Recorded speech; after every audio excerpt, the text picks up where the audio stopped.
नमस्कार। बहुत सारी लेडीज गृहिणियां एक समय के बाद ये सोचती हैं कि उनके अंदर भी बहुत टैलेंट है और उनको भी कोई बिजनेस करना चाहिए या फिर उनको भी कुछ जॉब करनी चाहिए। अब उन्होंने जो है वो अपना गृहस्थ जीवन बिताया होता है, 5 साल, 10 साल, 15 साल, 20 साल। और वो जो है वो अपने, जब उन्होंने पढ़ाई की होती है और जो आज का दौर होता है उसमें काफ़ी सारा फर्क होता है, लेकिन फिर भी उनके मन में उन्माद होता है। बहुत सारी लेडीज़ जो हैं वो घर से कुछ खाना बनाने का काम शुरू कर देती हैं, कुछ जो है वो ज्वेलरी का काम शुरू कर देती हैं, कुछ केक बनाना शुरू कर देती हैं, कुछ चॉकलेट्स बनाती हैं, लेकिन अपने आप को व्यस्त रखने की चेष्टा करती हैं। लेकिन अंत तक उनको मज़ा नहीं आता, उनको लगता है कि उनके पोटेंशियल का सही प्रकार से जो उपयोग है या फिर जो रिजल्ट है वो नहीं आ रहा। तो वो मेरे पास आती हैं और अपनी कुंडली दिखवाती हैं और पूछती हैं कि हम बिज़नेस करें कि नहीं करें, बिज़नेस करना ठीक है कि नहीं है। क्योंकि पैसा उनके पास अपने दायरे में नहीं होता है, तो चाहे हस्बैंड से माँगना हो, चाहे पेरेंट्स से माँगना हो, माँगना पड़ता है ताकि बिज़नेस कर पाएँ। तो उनके अंदर ये डर भी होता है कि कहीं ऐसा ना हो कि सारा पैसा छूमंतर हो जाए तो वो क्या जवाब देंगी। तो ऐसे में कुंडली बहुत सहायक होती है। कुंडली देखकर ये पता चल जाता है कि उनको आखिर करना क्या चाहिए। उनको अपना जीवन जो है वो कैसे व्यस्त रखना है। बच्चे कभी बड़े हो गए हों, नौकरी करनी चाहिए या फिर नौकरी के लिए कोई कोर्स करना चाहिए या फिर कोई अपना बिज़नेस करना चाहिए। और बिज़नेस भी कौन से लेवल पे करना चाहिए, कितने लेवल तक जो है उनको नुकसान नहीं होगा। ये सब बातें जो हैं वो कुंडली से पता चलती हैं। आइए मैं एक बहुत छोटी-सी आपको देता हूँ केस स्टडी। ये केस स्टडी जो है, मेरे पास एक मैडम थी, 2 अक्टूबर 1976 उनकी डेट ऑफ बर्थ थी और 11:15 रात को उनका जन्म था और जगह थी रेवाड़ी। उनको लगता था कि उनके बच्चे बड़े हो गए हैं और उनके पास समय ही समय है, तो क्यों ना जो है वो कोई बिज़नेस शुरू करें। उन्होंने कुछ, जब वो पढ़ रही थी तो उन्होंने कुछ टेलरिंग वगैरह का काम किया था। उन्होंने पहले भी कुछ काम कर रखा था जिसके अंदर उनको सिलाई-कढ़ाई आती थी। तो वो समझती थी कि वो इस समय कोई बुटीक खोल लेंगी तो उससे उनको लाभ हो जाएगा। तो वो मेरे पास अपनी कुंडली लेकर आई थीं और मैंने उनकी कुंडली बाँची और उनको बताया कि देखिए, आपकी कुंडली के अंदर योग तो है, आप कमा तो सकती हैं, लेकिन ध्यान देने वाली बात ये है कि केतु जो है वो 11th हाउस में बैठा हुआ है और कुंडली के अंदर जो है वो ऋण योग बन रहा है। और वो ऋण योग ऐसा नहीं है कि वो ट्रांजिटिंग प्लैनेट से बन रहा है। वो ऋण योग जो है वो कुंडली के अंदर नेटल पोजीशन, यानी कि कुंडली के अंदर D1 चार्ट के अंदर जब से आप पैदा हुई हैं तब से है। और इस समय जो दशा चल रही है, वो दशा जो है वो जुपिटर की है, यानी कि गुरु की दशा है। और यदि आपने इसके अंदर व्यापार करना आरंभ किया तो ऋण योग जागृत हो जाएगा।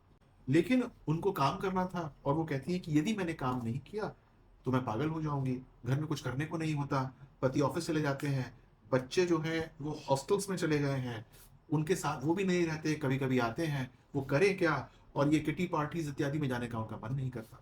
तो मैंने जो है उनको एक बात सुझाई और उसके अंदर उनको ये बात धीरे धीरे समझ में भी आई। मैंने कहा देखिए, सबसे पहले तो आप जो है पंचम भाव को अपने मजबूत कीजिए। पंचम भाव जो होता है वो एजुकेशन का होता है, बच्चों का भी होता है, लव अफेयर्स का भी होता है, लेकिन एजुकेशन का भी होता है।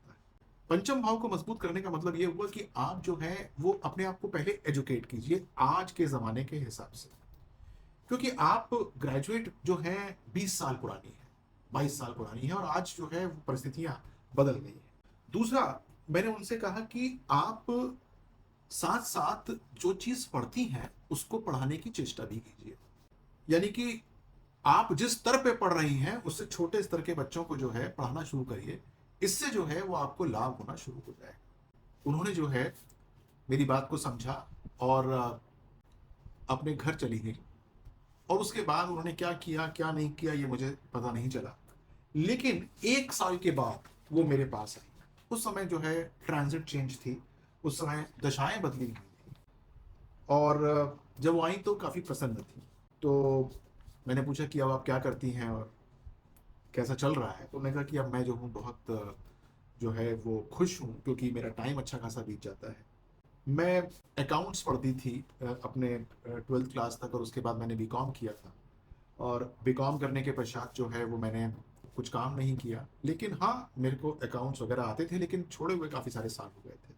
तो मैंने जो है वो अपनी जो ग्रेजुएशन की पढ़ाई थी उसको दोबारा करना शुरू किया। उसके लिए कुछ ऑनलाइन क्लासेस ले ली उन्होंने, लेकिन साथ साथ उन्होंने 11वीं क्लास के बच्चों को पढ़ाना शुरू कर दिया। अब पिछले 1 साल के अंदर, क्योंकि उन्होंने वो सब चीज़ें पहले पढ़ रखी थी, तो उनको उससे लाभ हुआ, क्योंकि जो बच्चे पढ़ने में 6 महीने लगाते वो उनको 15-20 दिन में आ गया। प्लस अपने आप को उन्होंने दक्ष कर लिया कंप्यूटर्स के ऊपर। तो वहाँ पर जो है वो जो भी काम करती थी वो अब एक्सेल पे और वर्ड फाइल्स पे काम करना शुरू कर दिया, बच्चों को पढ़ाना शुरू कर दिया। तो उनके पास अब ठीक ठाक से बच्चे जो उनकी सोसाइटी में रहते थे वो पढ़ने आते हैं और वो उनको पढ़ाती हैं। उससे हुआ ये कि एक तो खुद अपने आप को दक्ष किया और बच्चों को पढ़ा पढ़ा के और दक्षता हासिल कर ली। अब इसमें जो उनका ऋण योग है वो भी जागृत नहीं हुआ। समझने की कोशिश ये कीजिएगा कि ऋण योग यानी कोई बिजनेस करती, उसके अंदर कुछ इन्वेस्टमेंट करती, तो या तो अपने हस्बैंड से पैसे लेने पड़ते, या अपने लॉ से लेने पड़ते, या अपने पेरेंट्स से लेने पड़ते। वो नहीं किया उन्होंने। और साथ साथ जो है वो उन्होंने उस ऋण योग को जागृत नहीं होने दिया, लेकिन फिर भी अपना ध्यान लगा के, अपना परिश्रम करके उन्होंने अपने कोचिंग सेंटर चलाना शुरू किया। और सबसे अच्छी बात यह है कि कुछ दिनों के बाद जो शनि है गोचरवश उनके 3rd हाउस में आ जाएंगे, यानी कि नए नए आयाम खुल जाएंगे। हो सकता है कि उनका कोचिंग सेंटर बड़ा हो जाए, हो सकता है कि वो अपने कोचिंग सेंटर के अंदर 1-2 टीचर्स को और रख लें। तो जो चीज़ बहुत छोटे से शुरू की थी वो अगले 3-4 साल के अंदर बहुत अच्छी बन जाएगी। तो मैं ये कहना चाहता हूँ इस केस स्टडी से, जो कि बिल्कुल ओरिजिनल केस स्टडी है, कि आप सब गृहिणियाँ जो कि किसी न किसी चीज़ में पारंगत थी, दक्ष थी, बहुत एबल थी, लेकिन अपने घर को बनाने में, अपनी गृहस्थी को संवारने में आपने जो है उस तरफ ध्यान नहीं दिया, और अब आप चाहती हैं कि कुछ काम करना शुरू करें, तो एकदम या अनायास कुछ भी करना शुरू ना कर दें कि आपकी सहेली वो करती है तो आप भी करना शुरू कर दें। हो सकता है कि आप करना तो शुरू कर दें, लेकिन उसके अंदर आपको वो कामयाबी ना मिले जो आपको मिलनी चाहिए थी।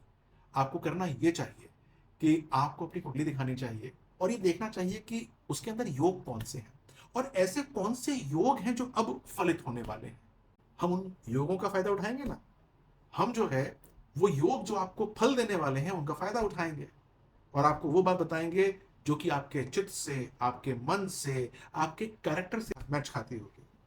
जब वो आपके कैरेक्टर से मैच खाएगी तो आपको लाभ ही लाभ होगा, धन भी प्राप्त होगा, मन भी लगना शुरू हो जाएगा, समय बीतना शुरू हो जाएगा, और आप अपने आप को अब इस समय जब आपने अपनी गृहस्थी को संभाल दिया है तो आपको लगेगा कि अब मैं ये वाला काम करना शुरू करती हूँ। तो आइए मेरे पास, देखता हूँ मैं आपकी कुंडली और बताता हूँ कि क्या करना चाहिए। नमस्कार।